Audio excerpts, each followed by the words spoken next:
Hey guys, it's Alvin and Jess, and we are The Most Potato. On today's episode, we'll be discussing Challengers. There will be spoilers ahead, so if you haven't watched this movie yet, save this episode and come back after watching. Thanks for tuning in, and we hope you guys enjoy the show.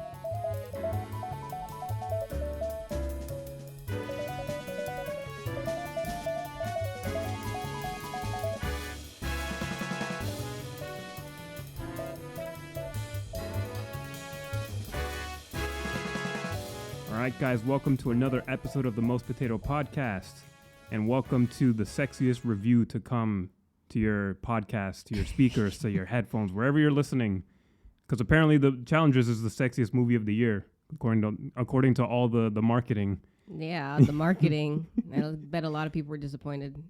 I've been hearing a lot about that. I'm just like, I thought it was very sexy, but I think people were just like, and I kind of get it. People were like thinking that this was going to be like, I don't know, some like NC-17, almost borderline porno type movie. They were expecting all kinds of three ways to happen.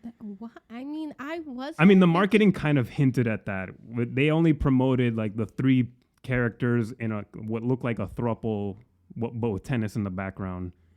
That's kind of what the marketing looked like. I guess the marketing would look like to people. I just saw I it didn't, just like... I didn't take it as that, but a lot of people took it as that. And I'm just like, I get why people fell for it. The marketing kind of teased that. My whole thing was just like, oh, two boys, one girl, who's she gonna pick? Like, that's what it was. I was never like, oh shit, there's gonna be a threesome and they're all gonna run off into the sunset happily thruples together. Like, it wasn't I was like, clearly there's gonna be some drama and it's surrounded around this girl. So and delivered on all that, yeah. I think. And I don't know, people, for some reason, a lot of people who were like upset that there was like no explicit sex scenes, they just thought it was supposed to be the sexiest movie of the year. I'm just like, I get it. Sexy movie. I love Zendaya too. I get it. I was supposed Everyone to propose to her naked. when she was in Boston with Tom Holland. I didn't care if Tom or Alvin was there, but I didn't get that chance. Damn. Yeah. Yeah. So I understand. It's fine. When Oscar Isaac comes my way and Pedro Pascal. I already asked you if you would propose to him, and you're like, it's not like that. And I'm like, I'm pretty sure it is like that, and I wouldn't stand in your way. Love is love, and it's Pedro and Oscar. I get it. I get it. Yeah, so we're talking Challengers. And it's the sexiest movie of the year. I would say it's very sexy. I actually appreciate this movie for being so drenched in sexiness and not once showing a nipple or like a booty cheek. I mean, they show dicks, but it was dicks. We saw a little bit of Zendaya's booty cheeks. There was like no crack. It was like her wearing underwear. I was talking about like full crack. Yes. Okay. Sorry, I didn't know the definition of booty cheek. That's what I meant. Bare ass. Bare not ass. Hidden under panties or boxers of any kind. Well, we saw a lot of peens. Yes, but it was out of sexual context. It wasn't in sexual context. It was in a locker room. That I know, but when There's we saw dicks those, looking at us. when we saw those, I was just like, I just kept thinking, I bet a lot of people are mad. Yes. They're Yes. just like, here are locker room peens. Yes. And locker room butt cheeks. We didn't see butt cheeks. There was a butt cheek in the shower of the locker room. That's there you true. go. But again, out of sexual context. Yeah, and I actually appreciated that. And it's funny to say because you would think, oh man, I want to see boobs and nipples and all that stuff. I'm like, yeah, that's fine. But if it's just like gratuitous and shit, it just gets annoying to look at. You should have just stayed home on your laptop in the dark with. Yeah. I don't know if you're expecting like raunchy, like, I don't know, full on just like sex scenes for no narrative purpose or reason. There's like 350 Shades of Grey movies that you could watch that nobody liked. That wasn't. This movie is definitely sexier than that. Yeah, I was just about to say that. I've never seen the movies. I've seen them. They're just ridiculous. I'll take your word toxic, for it. And I'm like, what? I mean, this was a toxic type of relationship between these three as well, too. But yes. Yeah, way better than 50 Shades of bullshit. So this film is directed by Luca Guadagnino. I love saying that name. It's so fucking Italian. Yes, you've been saying that a lot lately. Guadagnino. Okay. Written by Justin Koritskis and starring Zendaya as Tashi, Josh O'Connor as Patrick, and Mike Feist as Art. And with our story, we follow Tashi, a tennis player turned coach who has transformed her husband, Art, into a world-famous tennis champion.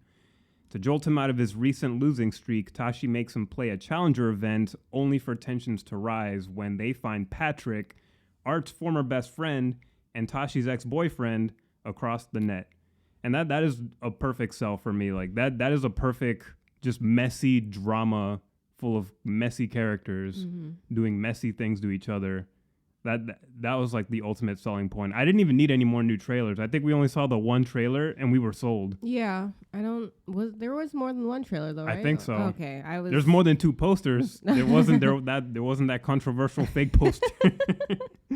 If you guys are on Twitter, you know what you know what we're talking about. Yeah. But we won't bring it up. So yeah, I was really excited to watch this movie. This is one of those movies where I didn't need more than like the first trailer. I'm like, tennis, Zendaya, talented ass actress. I finally get to see her in something totally different that's not like fucking Spider-Man or any other big property.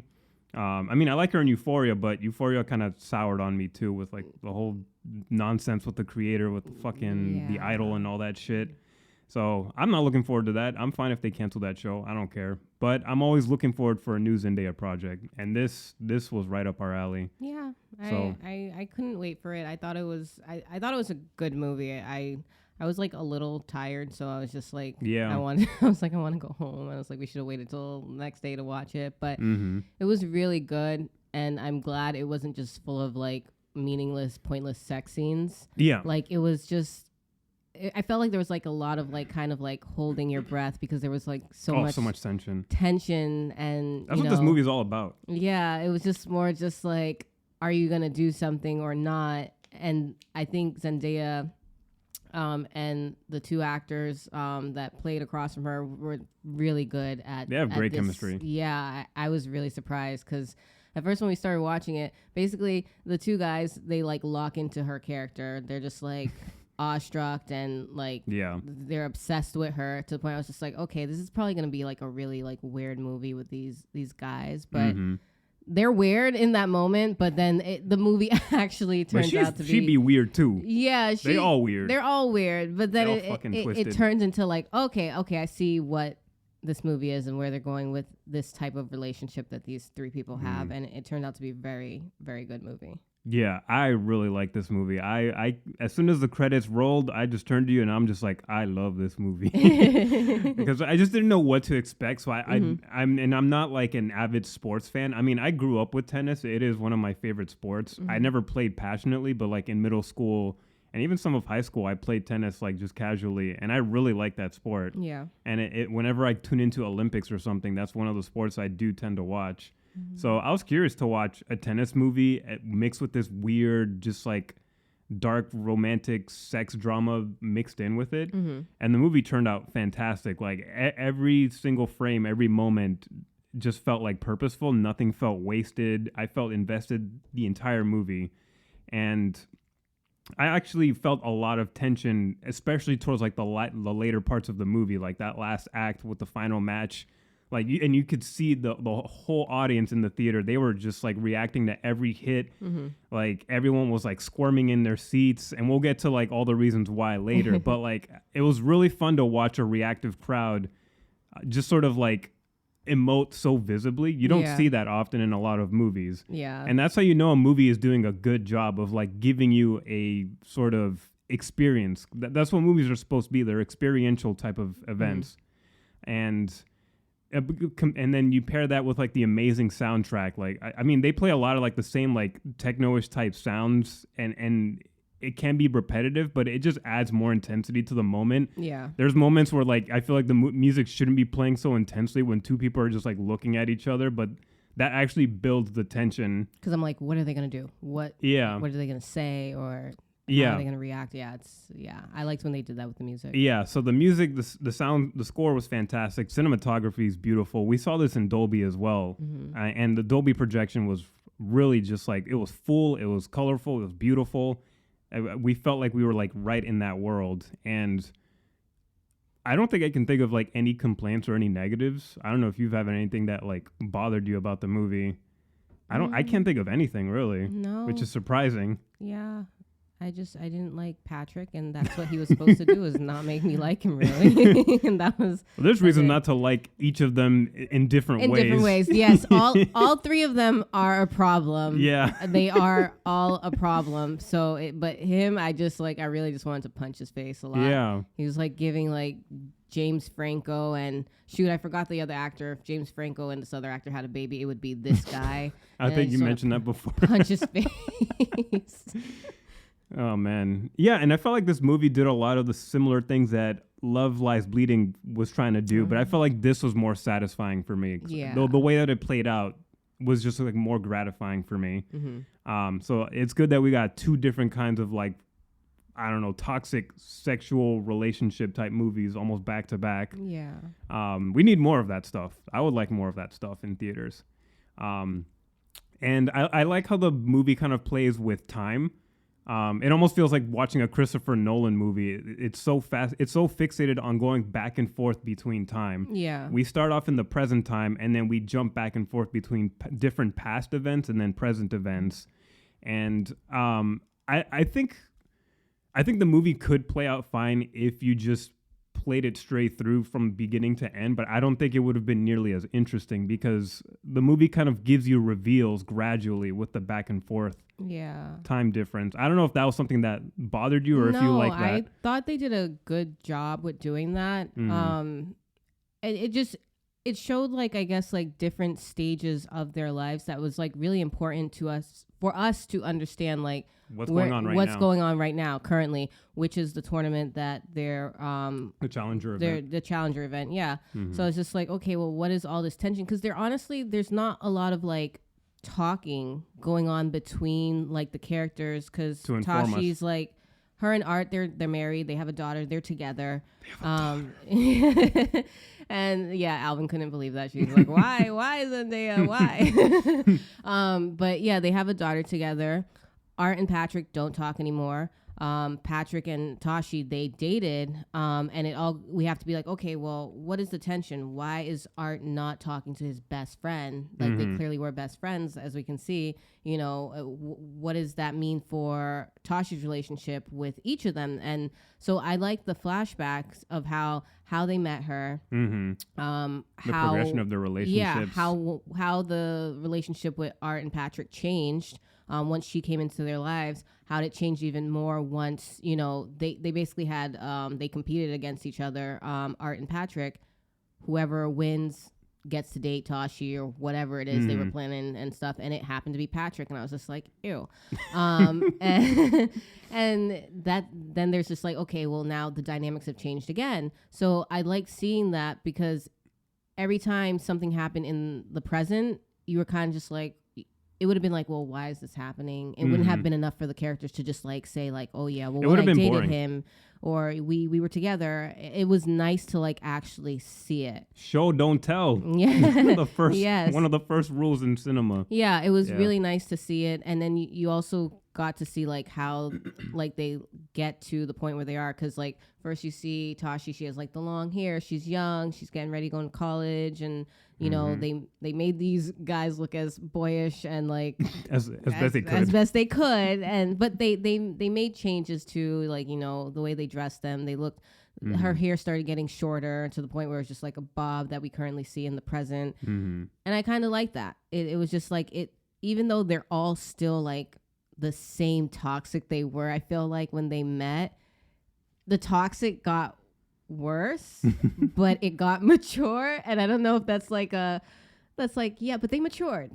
Kind of, yeah. But it's more like their priorities have changed. Yeah. I mean, yeah, I can't stand Patrick. Patrick, his priorities really haven't, you know, Art does. Him and Tashi have a daughter. He would rather just retire and be a husband and a father, it sounds like, from what I gathered.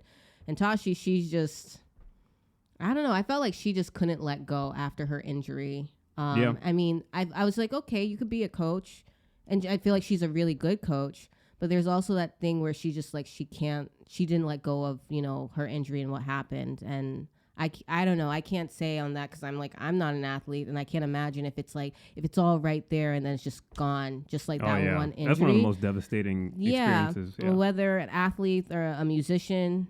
Yukinori? Yeah, I knew you were gonna say that. I knew it. Watch Blue Giant, guys. It's on DVD. And listen to our review if you haven't. Exactly. But yeah, so I can't imagine, but I just feel like she also never like let that go. She changed and mature in a certain way, and she moved forward, but she never did. Yeah. And I feel like Patrick was also the thing that kind of kept her from not moving forward, especially when he asked her to like, you know, train him or be his coach or something. But yeah.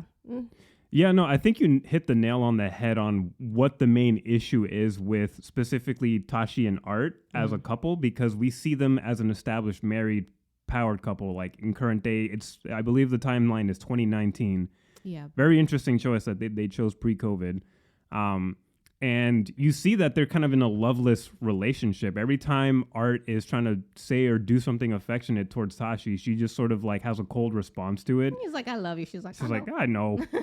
I know. It's like, you see that they have a daughter, but they don't even get to interact with her, really. They have a nanny that basically watches the daughter full time. Yeah. Like, you don't really see that Tashi's very concerned about wanting to spend time with the child. She's more concerned with getting Art to get all these grand slams so that he can be the champion that she wants him to be, and that's all she seems to be concerned about. You see her like managing his schedule, managing what games he's going to play next, which leads him to playing the challenger event, which is basically him changing the difficulty in a video game to go to easy mode so that he can get his motivation and his spirits up so that he can get back to playing the real challengers to get the trophies that he needs.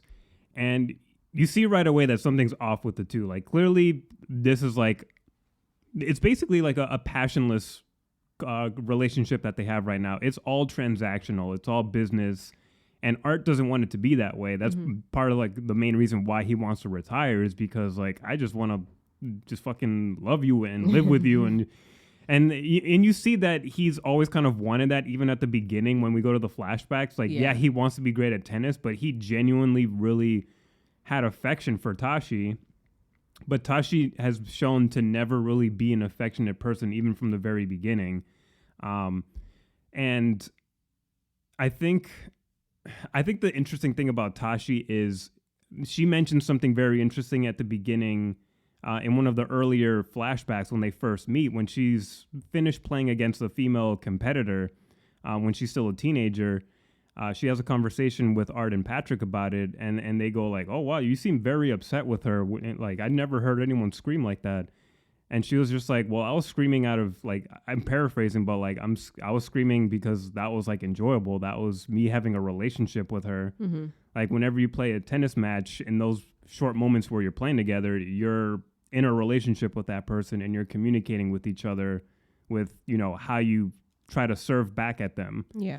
And that she takes that to like literal heart. Like, it's not just like a metaphorical, philosophical thing. It's like she literally only seems to operate in relationships if it's directly connected to tennis.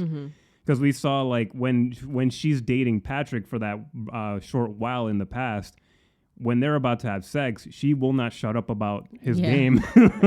Because at that point, Patrick goes on to be a professional, and she watched one of his games and she was like, yo, you let me down, bro. I don't know. It's like, as she's taking off her clothes, getting on top of him, they're almost naked. It's like, I don't know, man. Your racket game was kind of weak. You know, you did this shit. Like, can we not right now? I was like, I would have done this, and then she racketed his dick. And you see that how that relationship falls apart because Patrick can't handle that. He's like, can you just not talk tennis while we're about to have sex? Yeah. But it's like, he also has a problem with like the power dynamics here, because she basically says, you know, I need you to be a fan of me. Like, are you not in my fan club? It's like, that's like the word choice that she wants to use. And Patrick just goes, I'm not nobody's fan. I'm your peer. Yeah. I was just like, that's what you think. I was like, and that was an interesting conversation, because I was just thinking like, well, you always want to be a fan of your partner. You want to be like their cheerleader and their supporter. But I feel like the Tashi character kind of meant it as like, no, I need you to like be beneath me, and I need you to support me. Yeah. And I need to feed off of you, basically. That's kind of how I took it. I don't know if you took it the same way during that conversation. Yeah, no, I just felt like they, I mean, they are. I felt like on different levels when it comes to the sport. Yeah. For sure. But it was just like I also felt like they kind of knew what their relationship was or wasn't. Mm-hmm. And it was just like he basically won her. Yeah. Like you know, Yeah. and it was just like, and then he's away, and then there was also like those moments where Art talked with Tashi, and he was like basically trying to say like Patrick was like probably sleeping with other women, or He was saying shit like, with, "Oh, he doesn't really love you," being yeah, mad sneaky. because Patrick was like away and Yeah. you know doing his tournaments and stuff, and so she was just like, "What makes you think I need someone to love me?" Yeah. So it's just like it didn't even matter to her. Yeah. So like this, but she also looked kind of hurt. There was like a pause as well. Yeah, there was, but it then made me wonder: was it because like she's like, I'm fucking Tashi, like what the like? Yeah. Why would he do that? Like he shouldn't be doing that. But what if he is? And even if there was some hurt, it was just like it wasn't enough to like make her like just be like, oh my god, like I'm gonna break up with him right now. I'm so sad. Yeah, like yeah, because then she goes on to have sex with him and then talk tennis, and then that falls apart. Yeah, That's ultimately what ruins that relationship is Patrick's reaction to her walking away and then not showing up to her game that leads to her injury. Yeah. That's ultimately what makes her be like, I'm done with you, because now she doesn't have the support that she's looking for. And she also lost somebody who's like kind of like a comrade in tennis. It's like she wants to be partnered with somebody who's great as well. Yeah. So that moment where she gets her career-ending injury, which that was like, oh, that was painful to watch. I hate seeing knees popping. I know that was CGI. I know it wasn't real, but that shit felt so real. I saw a couple people pulling their legs in the theater. I thought that was so funny. Yeah. So when that happens, that's like a huge shift where the dynamics are different now. Now Art has an in on the relationship with Tashi. Because he was there, he showed up, and Yeah. he's the one that ran out to her when she was down and stayed with her, and then Patrick shows up like, I'm sorry, and I'm just like wait wait. yeah, so that was like it's funny that you mentioned how everybody was like pulling back their legs and stuff, because throughout the movie I was waiting for her injury. I honestly had no idea when it was going to happen. I didn't even know she was getting injured. I didn't know nothing about that. Every time she played, I was waiting for it. Yeah. Like I was like, is this the moment, or like how's it gonna happen and stuff. So I was just like always like kind of like tense. Nervous and just tense. I was just like, shit, clenching is it my gonna butt, happen? Because I was like, I don't want to see that. Yeah, definitely. And they film those scenes really well, by the way. Every time there's a tennis game going on, they really put you in the zone. They make you feel like the other player. They'll put you in like first person point of view. And then even with like shots with like the tennis balls going off screen, I saw people reacting and flinching. They thought the ball was going to hit them. I was like, damn, the good thing this movie wasn't filmed in 3D. Y'all be throwing popcorn and drinks everywhere. It was so funny. So yeah, and then that power dynamic totally changes, and that relationship changes because now Art is in the picture, and that basically ends the friendship with Art and Patrick. And their friendship was actually very fascinating because they'd mentioned they were friends since like middle school, I think. Like they had such a tightness with each other, and you could see that just with like their fascination with Tashi and how like they were both willing to like go after her at the same time. Like if you see any other sort of friendship that you see, if you see that two friends are interested in the same person, usually it goes where like one person be like, all right, I'll let you go ahead and take your shot. I'll just go look elsewhere. Like that's the usual response. That's the usual response. It's like you just decide like who should go approach her first. And then they can decide too, if one fails, then the other one can try as well. But here it's just like they're both just like, I'm asking for your number, and so is he. So what's going on? So what's up? And it was just very fascinating to watch that. There's like a level of closeness that's like healthy, but there's also a closeness to them that's like kind of questionable too. Yeah, it's weird. I mean, so we'll go back to like one of the flashbacks where they're first meeting Tashi for the first time, and they're hanging out together in Patrick and Art's room.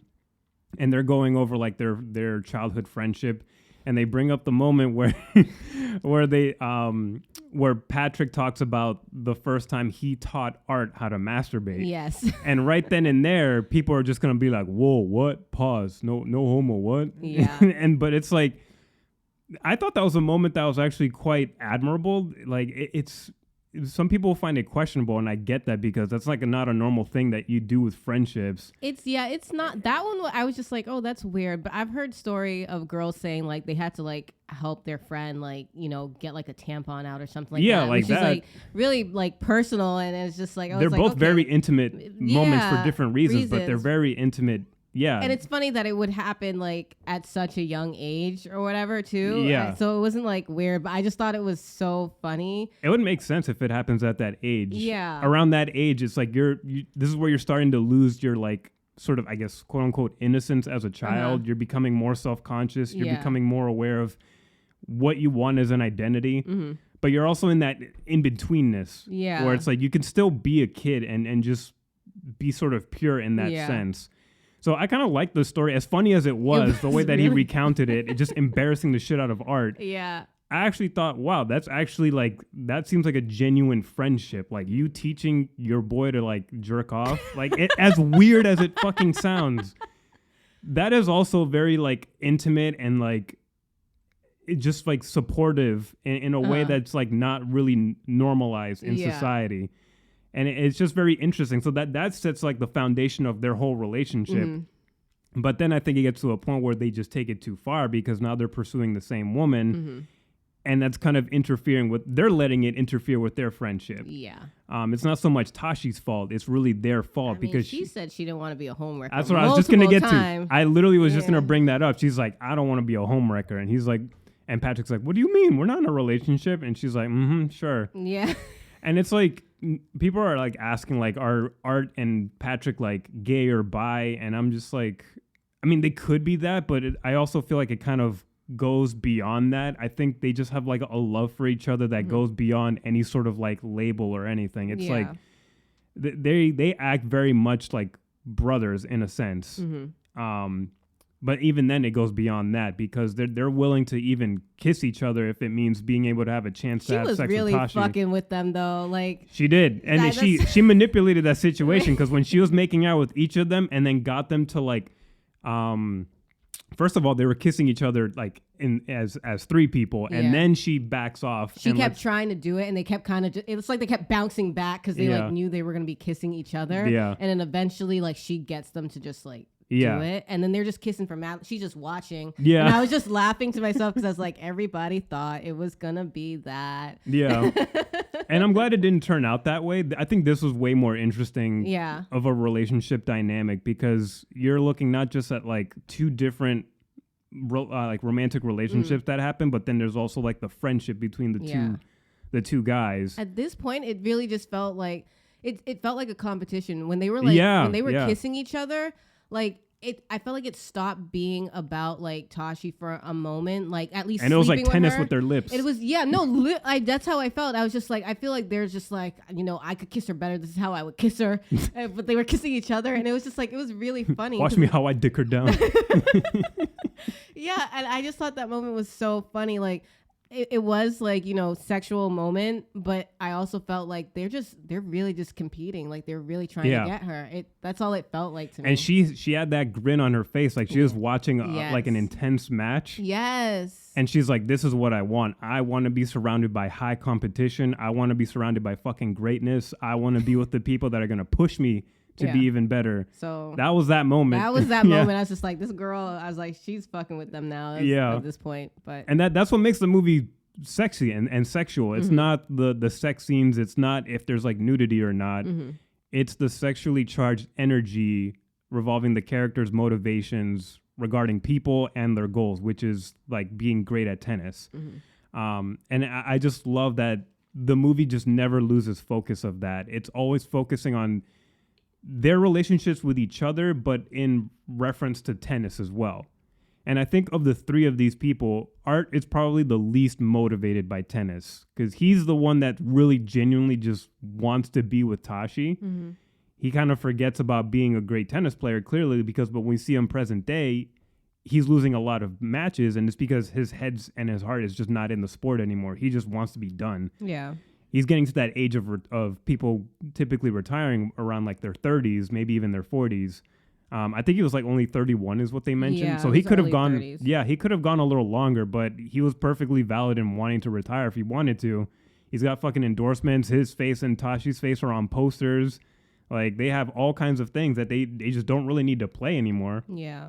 But Tashi is having like a fucking midlife crisis basically because of that injury that happened to her in college. She's no longer able to play for herself, and part of the reason why she ends up with Art and marrying this man is because she lives vicariously through his career as his coach now. And I thought that was really interesting because I feel like otherwise she wouldn't have been very interested in Art.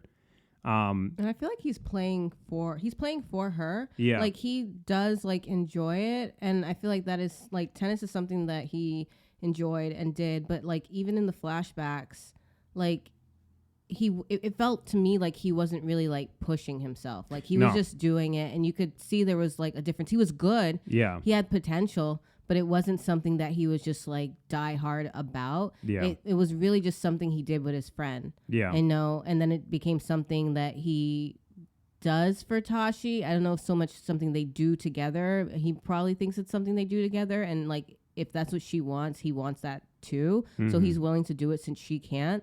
But it never really was something that he wanted for himself, I feel like. Not to the level like maybe Patrick. He didn't want it as much as Patrick. I think so. Wanted it, Tashi wanted it, and he was just kind of like there to enjoy it with them. Yeah. You know? Yeah. And it makes me wonder if Art would have been the same way if he had just never had a chance with like Tashi. Like, if Tashi wasn't in the picture, I wonder if they would have continued on with their careers, because they were really good when they were double teams. Yeah. Like, there's a moment where they showed that Art and Patrick were they were partnered up in tennis, and they did amazing. Like, that shot that they did where they tricked the players with that alley-oop shot. I don't know what to call that thing. But I thought that was fascinating how they worked so well together. And then the minute that Tashi comes in, they kind of like, they almost basically squander that relationship, not just their friendship, but also their relationship on the court as well. I'd be curious to see if they would end up still washed up like in their 30s, or if they would have gone on to be like greats. Especially because, well, Art was going to college as well too at that time. So it makes me think like that's where he had to focus, and there was like, I guess, like a team at the college too for tennis that he does join. Patrick, I don't know if he didn't have the means to go to college, or he just thought it was pointless. Just chose not to. He wanted to go straight professional. He wanted to go straight professional. So that was already something that was like, would Art have been like, okay, I'll go straight professional too as well. So there was probably already like a we're growing up type of thing. Yeah. And I don't know if there's like expectations or just wants that they have, because for Tashi, she was like, oh, she's going to college, and Patrick's just like, well, why not just go professional? You're like that good, and you can do it. And she's just like, I don't want to just be like known for hitting a ball or only knowing how to hit a ball or something like that. Which is a fair point. Yeah, I thought it was a fair point, and I was surprised to hear her say that, just because of how like clear you can see that this is all she lives and breathes the sport. Yeah. So for her to say that, I was just like, oh, okay. I was just like, well, she's not stupid, but she knows that there's more to it. She also didn't grow up rich. Yeah. So it's just like I understand that. So she's being practical. So she's being practical.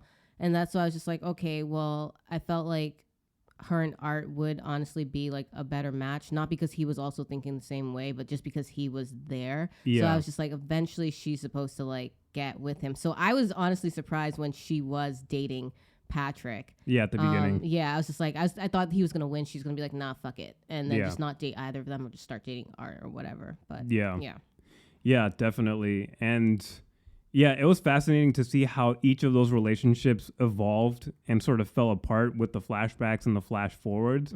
Because it just made me think like, damn, like nobody's compatible with each other really. Like, like if you really think about it, like Tashi is, I don't want to make her out to be a villain here, but she's very much kind of like manipulative in the sense that she's like, she can only have relationships if it makes her live out her dream even if she's not able to do it like herself with her body. Because that's kind of the main reason why she stays with Art. Yeah. Because she can use him and he'll say yes to that. But then that also turns her off because he's also just not that interesting. And if he loses the energy to do what she tells him, then she's just going to feel like, well, I don't need this relationship anymore. Which she pretty much does say. She does threaten that, yes. She's like, I will leave you if you lose this. And I was just like, wow. Yeah. Oh, wow. Okay. Yeah. And then this challenger match is a very unfortunate for like just destiny feeling fucking reunion, because it's not like Tashi knew that Patrick was going to be the challenger. She was just like, let me set you up with like a weaker player, a nobody, so that you can get your fucking mojo back. Yeah. And then start playing the real players. And then just lo and behold, out of all the people that he could have competed in the country, it's his former best friend Patrick, who looks fucking washed up. He looked like he got the suds. Like, I mean, let me not roast him too hard. He is poor, but he has a rich family that he doesn't seem to want to turn to. Yeah. Like, but you see that he's living out of his car. Like he's prostituting himself on Tinder so that he can he can sleep over at somebody's hotel room. Yeah. He goes on this date with this woman that just, I guess she knows him like well enough where she's like, oh my God, he's kind of famous, so I gotta go on a date. Yeah. And he don't even put in the effort on that date when he sees Tashi. He's just like, I'm sorry, I'm gonna go over there and go talk to this very beautiful. Then he comes back and just starts trying to make out with her, and she's like, "Wait, what?" But then she just accepts it, and she accepts it because she's like, "You know what, fame, yes." Yeah, that was like, it's working. So yeah, that shit was so funny. So we see that Patrick has gone from like, he was always like a piece of shit.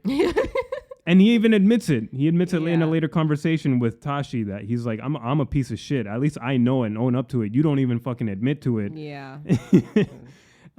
So we see that when they first introduced him, we didn't know anything about him. So I was sympathetic to him because I'm like, oh, damn, it's a poor player. I'm siding with this guy. And then the minute we started getting information on him, I'm like, fuck this guy. Yeah, no, I said fuck this guy from the start. Damn. I could just tell. I was just like, I don't know. Yeah. Yeah, so we see that Patrick is like washed up. He's struggling. And that sets up the perfect tension with the situation going on with Art, because he's got everything going for him. It's really just the relationship with Tashi that's at stake for him. He doesn't care about being the greatest at tennis anymore, but he's got a lot to lose. He's got a wife and kid that he doesn't want to lose, even though Tashi doesn't seem to be all that like concerned about that. She's like, I just want you to fucking win or else I'll leave you. She really just don't give a shit. She got a husband. I'll divorce and a you right now. And I'm just like, girl, why did you even have a kid with this guy? Like, you could have just gotten married to him, but you decided to have a kid. The kid wants to watch Spider-Man. She's like, go and I'll come see you. Like I thought that was that cracked me up. Like I really laughed. Yeah. Putting on Across the Spider-Verse. She's just like, can we watch Across the Spider-Verse? I was just like, y'all couldn't pick a different movie. No, that girl is me. I watched that shit like 20 times. Yes, you did. But yeah. Yeah, and I love that this is such a low stakes game. Like this is just like some challenger match like out in a public park in New York. It's not like, oh, if I win this, I'll get the best fucking trophy ever. Yeah. It's not that at all. It's such a little like low stakes match, and it starts off at like that at the beginning. But the more information that we get from each like flashback scene, the more stakes there are built onto this challenge, and the more there's at stake. Because now you're learning about these two players' relationship, and now you're just like, holy shit, like this started off as just like a nothing match, and now by like the middle point of the movie, you're feeling more and more tension the more that they keep cutting back to the present match. Yeah. Because you're learning about their history, and you're learning about what's at stake for each three of these characters. Like this is Patrick's only shot at being great at tennis again, or else he's done. You know, this is the chance for Art to make Tashi happy, and then this for Tashi, this is for her to finally live out her dream. So all of those dreams, they're culminating and battling each other, and the tension just keeps building for an otherwise like very low stakes match. I just like that they were able to build that tension for a tennis match that really ultimately will not mean anything in the long run. And then what happens next? So so like during the time that they're in New York, Patrick basically tries to he tries to convince Tashi to be like, yo, you got to be my coach. And she's like, the fuck? He basically pulls an Art from like many years ago where he's trying to steal her away from him. Yeah. He doesn't really care about sleeping with her, but like obviously he wants to do that too. But he's like, yo, if you coach me, I know I can win for you, because Art is just like completely out of gas. Yeah. You know it, I know it. He ain't shit. You gotta get with me. So coach me. Yeah. And she's like, no, fuck you. But clearly, like that conversation, she knew like, yeah, we're in danger. Like Art really isn't like in it for the game anymore. And I know that if he doesn't do this shit, I'm just gonna fucking leave him. That's why she took his number too. He's like, here's my number on this I'm like, ass piece of paper. And then she that's was why just she like, didn't throw it away. Yeah, she was just like, she's like, no, she's like, I'm not gonna coach you. But I was just like, then why didn't you throw the paper on the ground when you walked away, Tashi? She just stuffed it gently in her pocket. Yeah, and I was just like, she gonna call this. Yeah. Can never resist a toxic ex. You just can't. I guess. Yeah. So yeah, so all that tension builds from that interaction, and then we see all the points in time, like in previous years, where there was infidelity between Tashi and Patrick when Tashi was still with Art. There was like a moment where they were meeting up at a hotel. For some reason, they were meeting at the same fucking hotel where Art is also staying at, where they could easily be seen. There's a scene where Art looks and he sees them talking to each other. And then he turns away and then they're just gone. I'm just like, was this an illusion? I'm confused. It's like the bus, across the street. Makes them disappear. Yeah. So clearly there's already been previous sort of infidelity. So we see that there's a weakness there with Tashi. And we see that she could potentially do that again and throw everything that she has down the toilet. Well, she could do it again and she gonna still be married to him, because he didn't say anything, because when that happened they were engaged. She saw the ring and she was like, oh, it's his grandmother's or something like that. So I don't they weren't married yet, and I was like, maybe he's like letting it slide. He's like, we're not married yet. I'm just like, that's not the point. but now they end up hooking up again, Tashi and Patrick, like the night before they're going up against each other. And I was just like, I know this girl is not gonna do this. And I'm just like, you really came out in a storm. Yeah, it was like a whole hurricane going on. Yeah. And they clapped cheeks in his busted ass car. And I was like, that was after she spit in his face. And I was just like, is that supposed to be hot? I was just like, ugh. That was sexy. Like, bacteria. No. It was pre-COVID. It was fine. No. No. Yeah. But so ultimately, they kind of seal a deal. It's like they have sex, and Patrick's supposed to throw the match, which he begins doing. He does begin just like throwing the match, but they have a very interesting conversation before they have sex in a flashback where he's just like, "You can't ask me to throw the match. Like that's like, I'm such a piece of shit, but even I wouldn't do that to Art. Like I'm that passionate about the art, and I don't want to." Like, I've done shitty things, but I'm not going to do that to Art where I don't give 100% on the court. Yeah. Which I kind of respected, but he still signed on to do that anyways. And he still slept with his wife. Yes. And he was starting to give up the match. We see that he's just like giving up easy points.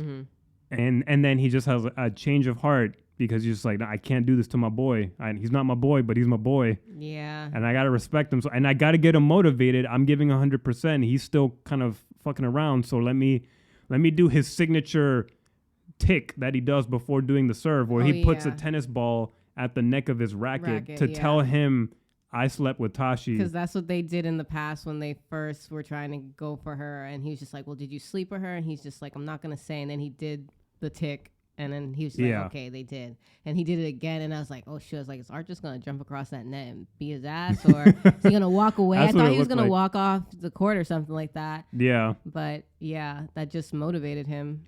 Yeah, because at first he was fucking outraged. He looked like completely like in disbelief. And then he'll look at Tashi. Yeah. And then Tashi be like, well, what's happening? And I was like, you stop. Don't even try. Like, you know what's happening. Yeah. But she had no idea, like, the tick and all that stuff like that. Yeah. Which I liked because it's just like they still have Art and Patrick has a whole relationship before her. Yeah. And even at the beginning of her relationship with Patrick and just with both of her relationship with both of them, there's just still things that they came before her. Like, oh yeah, their relationship is like way before it's that her. strong, It's and they've been that broken strong. up for years. Exactly. So I kind of love that moment because it was just like she's like what's going on? Like, She's powerless to yeah. their relationship. She is in a sense she really is, and it just shows like she doesn't have as much control as she like really thinks or like over them and over them individually. Yeah. So but yeah, it got really intense after that. At one point, what is it? Art lets him just get a hit,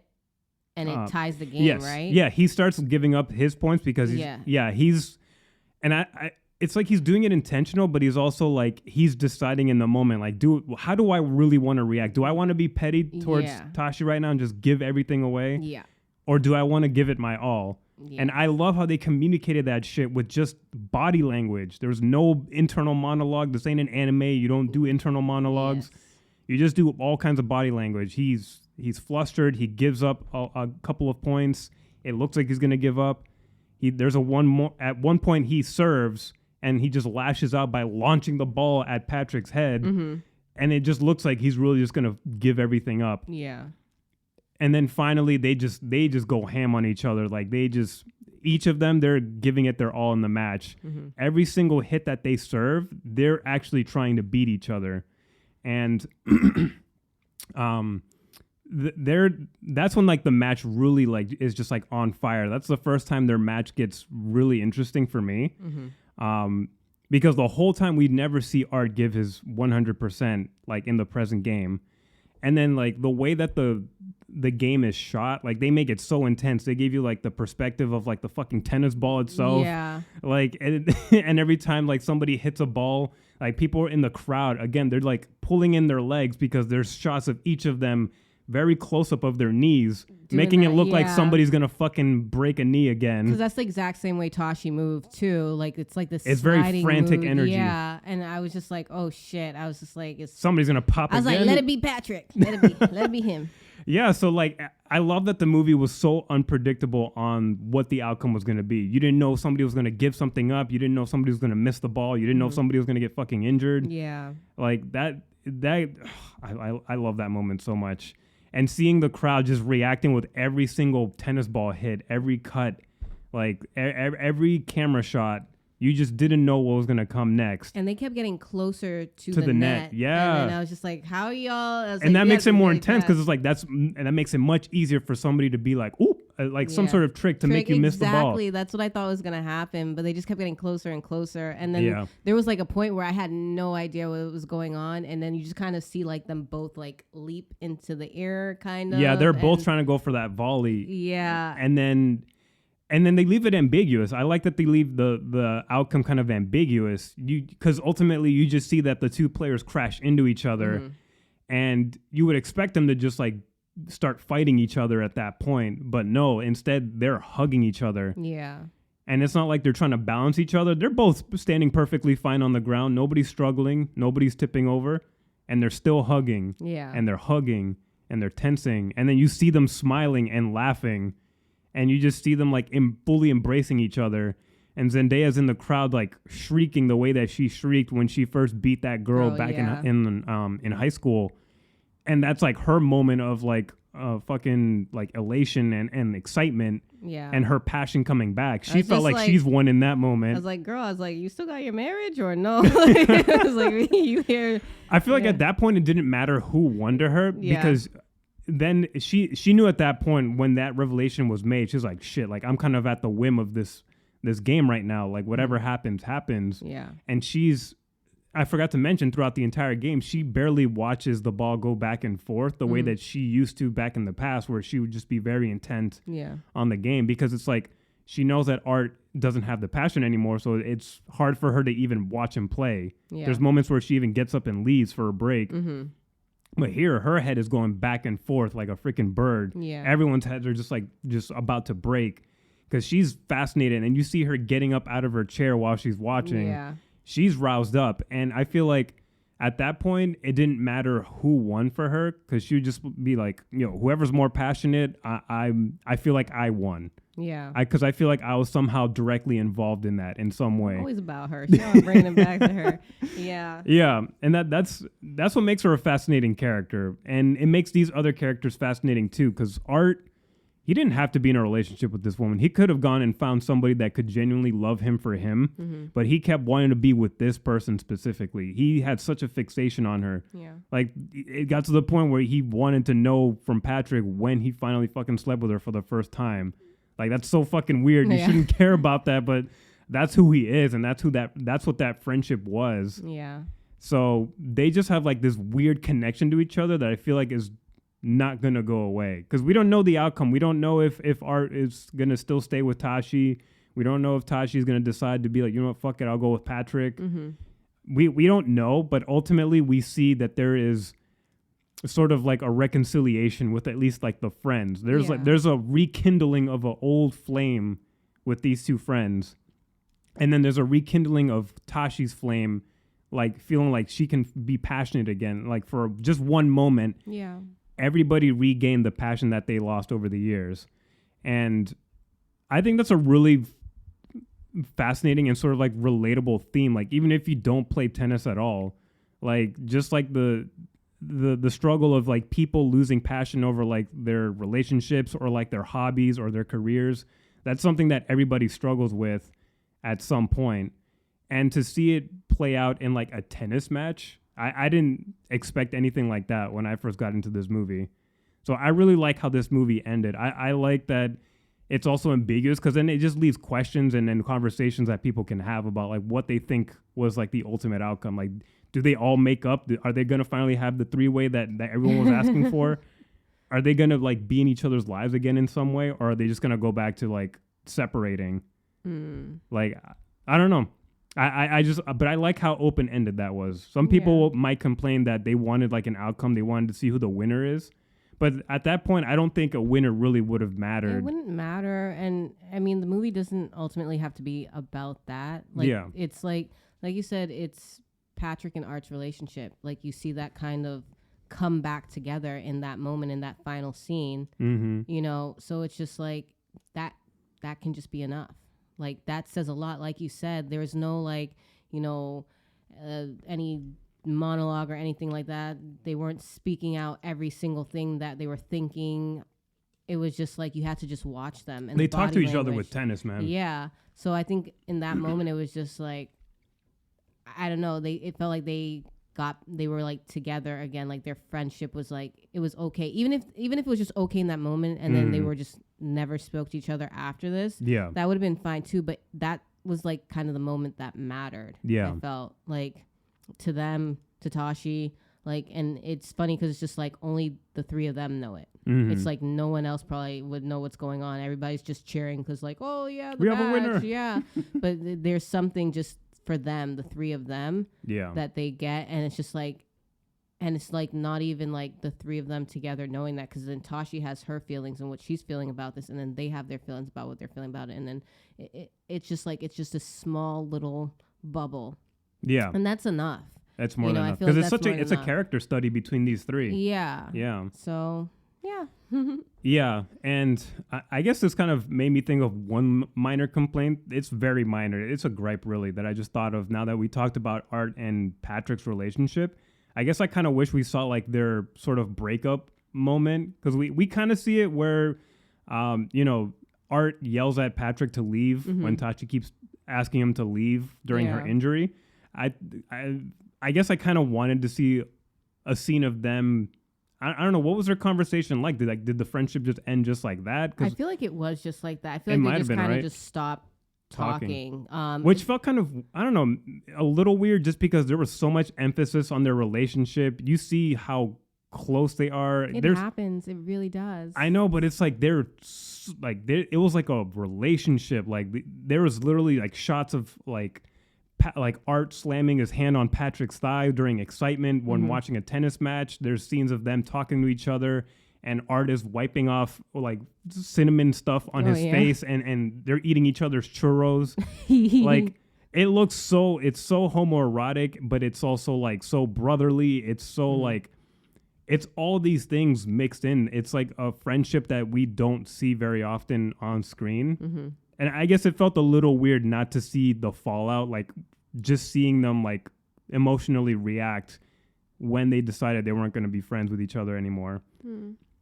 I'm not saying the movie needed that. No, yeah. I don't think so. But I feel like, damn, I kind of wish I had a scene of them just like, what was the text like? Like, did they face each other afterwards and be like, fuck you, man, I can't be friends with you no more. I got to be with Tashi. No, I don't think it was necessary. I don't think it was needed. And because I'm just like, I feel like that just happens sometimes with friendships. And it's usually a lot of ghosting, really. Yeah, I guess this is like, I guess you could kind of call it a ghosting, but it's more like this a mutual, more like, walk away, a mutual, like, no contact type thing. Not even ghosting. It was just like, Patrick sees the situation and how it played out. You know, he wasn't there when Tashi needed him. Something major happened. Art was there. You know, he already knows how Art feels about Tashi, like from the moment they were going after her, from the time he was with Tashi, that was his girlfriend. He knows the whole time how his friend feels. They're that close. They know how each other's feeling. So for me, it was just like a mutual, like, we're done. That's it. Yeah. And nothing needs to be said because they know each other so well. Like, they know the situation so well. Like, what more could you possibly say? Because Patrick knows what he's doing. Yeah. He knows how he's being towards Art, towards Tashi. He knows who he is as a person. And even though Art might not want to, like, say it himself too, or even Tashi, they know exactly who they are. And I feel like that's the thing. It's like, people know exactly the type of person who they are. Mm-hmm. So when things happen around them or people react to them a certain way or walk away, sometimes there's just like, there's nothing you can say because you know the part you played in it and how you were. And that's why I was just like, I didn't even think of that. I mean, I could see how, like, you know, I mean, usually I love the drama.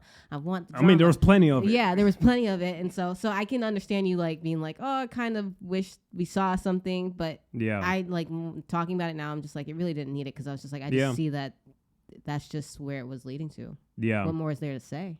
Yeah. I think I just wanted that just because losing friendships for a lot of people tends to be way more heartbreaking than losing a romantic partner, because it's much easier to, like, move on from that and then go on dates again. Whereas with friendships, especially if they've lasted lifetimes, that feels like basically losing a family member. That's almost like death. Yeah. I mean, he taught him how to masturbate.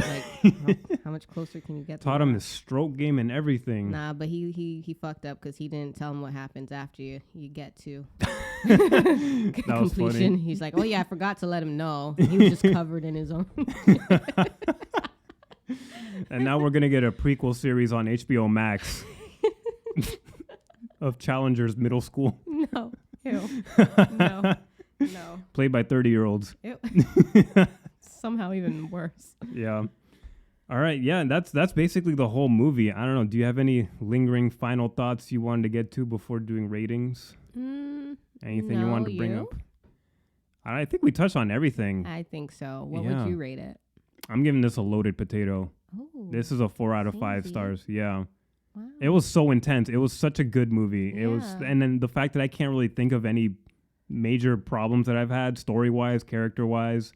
It was a fully thrilling movie with like something interesting to say and just presented just beautifully, like visually, sonically, experience-wise. It was really fun and thrilling. Mm-hmm. Like, it was a really good time at the theater. And I feel like this is an experience that people should have at the theater. It would be good if it was just dropped on streaming, but I'm so glad that they didn't do anything like that. This is really like a movie-going experience. Yeah, definitely. Yeah, like you get all the thrills that you get from like a suspense thriller action movie in a fucking tennis match, and you get messiness with people. Like, what? No human can resist drama and messiness. Yes. So, yeah. All right, so that's 2 loaded potatoes, right? Mm-hmm. Nice. All right. Well, that's our rating for the Challengers movie, and we definitely give you a strong recommend to go watch this if you haven't already. Go watch it. Go support this movie because, man, we need more mid-budget movies like this in theaters. They keep ending up on fucking Netflix, and then they never promote shit, and then it's just gone in the ether.